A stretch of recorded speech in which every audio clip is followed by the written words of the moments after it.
শাহবাগ চত্বরে যে ঘটনা ঘটছে এই সম্পর্কে বিভিন্ন জন বিভিন্নভাবে বিশ্লেষণ করছেন। আমি এটাকে মূলত মনে করি যে এইটার একটা গভীরে যাওয়া দরকার। এই যে মানুষ একত্রিত হয়েছেন, এক ধরনের জাগরণ বলে অনেকে অভিধা করছেন, এই প্রক্রিয়াটা কি আসলে রাজনৈতিক কিনা? প্রথম প্রশ্ন, এই প্রশ্নের মীমাংসা হওয়া দরকার।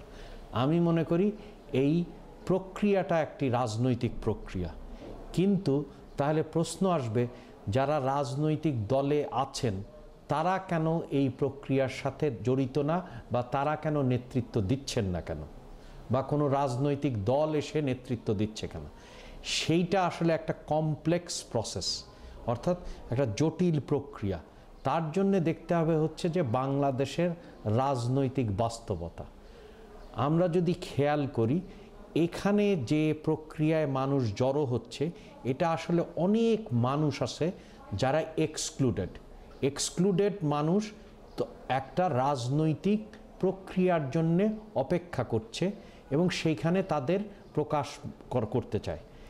তো এইটা যদি খেয়াল করেন, এখন দেখেন রাজনৈতিক প্রক্রিয়া হচ্ছে বাংলাদেশে যে প্রক্রিয়ায় রাজনীতি গড়ে উঠছে সেইটা আসলে এক ধরনের এক্সক্লুশন তৈরি করছে, বা অন্যভাবে বললে রাজনৈতিক প্রক্রিয়া আসলে এক ধরনের স্ট্যাবিলাইজেশনের দিকে যাচ্ছে।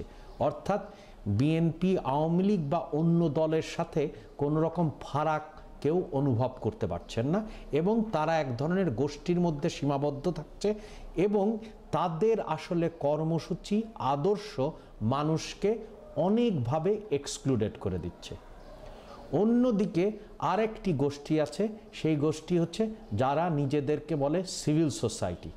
আসলে সিভিল সোসাইটি বলে যারা নিজেদেরকে দাবি করে, তাদের প্রধানতম অংশ আসলে বর্তমান ব্যবস্থাকে টিকিয়ে রাখতে চায়, অর্থাৎ টিকিয়ে রাখার জন্যে এক ধরনের কনসেন্ট আনতে চায়, এবং তাদের মধ্যে সবসময় একটা প্রবণতা তৈরি করে যে কোনো প্রক্রিয়াকে আসলে বিরাজনীতিকরণের দিকে নিয়ে যাওয়ার।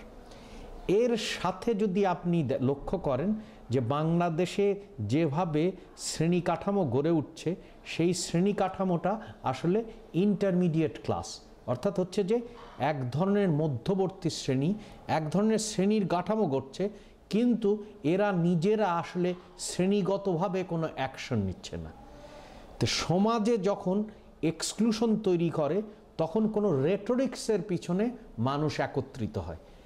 রেটোরিক্সটা হচ্ছে এইখানে মানুষের বাংলাদেশের সবচেয়ে বড় আশা আকাঙ্ক্ষার জায়গাটা হচ্ছে স্বাধীনতা, এবং এই স্বাধীনতা কিন্তু অন্যভাবে যদি দেখেন দক্ষিণ এশীয় অন্যান্য দেশগুলোতে আসলে ভাগ হয়েছিল। বাংলাদেশে একটা মুক্তিযুদ্ধের মাধ্যমে স্বাধীনতার দিকে গেছে, কিন্তু বাংলাদেশের সামনে আসলে লিবারেশন হয়নি, একটা ওয়ার অফ ইন্ডিপেন্ডেন্স হয়েছে। এই যে বাস্তবতায় তখন মানুষ আসলে খুঁজতে থাকে কোন রেটোরিক্সের পেছনে যে তার যে এক্সক্লুশন থেকে মুক্তি পাওয়ার ইচ্ছা। সেই রকম একটা বাস্তবতায় মাঝে মাঝেই মানুষ একত্রিত হয়, এবং একত্রিত হয়ে তার দাবি দাওয়াকে বিভিন্নভাবে উপস্থাপন করে। এই উপস্থাপন তখনই একটা রূপ নেয় যদি এখানে একটা রাজনৈতিক প্রক্রিয়া, অর্থাৎ রাজনৈতিক আন্দোলনের দিকে তা ধাবিত হয়। মুশকিল হচ্ছে যেহেতু এইখানের আওয়ামী লীগ, বিএনপি বা অন্যান্য দল এক ধরনের স্ট্যাবিলাইজ করতে চায় এবং তাদের এক ধরনের আদর্শগত ঐক্য আছে, সেই জন্যে তারা যে কোনো সময় যখন তারা ক্ষমতায় থাকে বা ক্ষমতার বাইরে থাকে তখন ছিনিয়ে নেওয়ার চেষ্টা করে, এবং সেইটার আসলে স্ট্যাবিলাইজড হয়েছে এইখানকার রুলিং ক্লাস আপনার 90-এর আন্দোলনের মাধ্যমে।